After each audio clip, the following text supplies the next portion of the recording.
Hey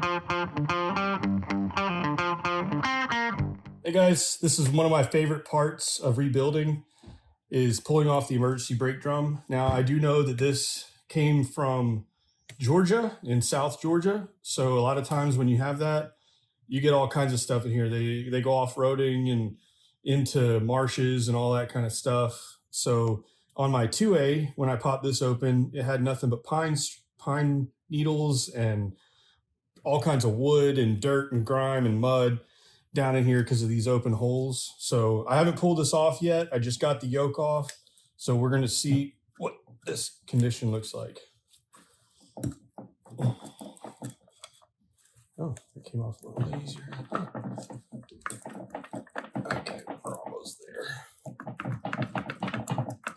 Here she comes. Okay. Oh, yeah. Oh, yeah. I don't think that was going to stop much. So we've got about, I don't know, 3/4 of an inch of mud and grease and oil, along with pine needles, sticks. Yep, you can definitely tell this was from the south. All the pine and stuff. But yeah.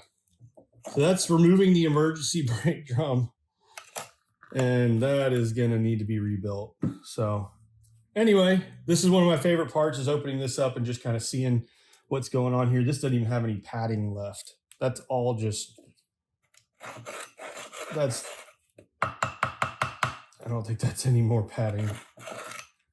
Yep. So everything here will be getting replaced.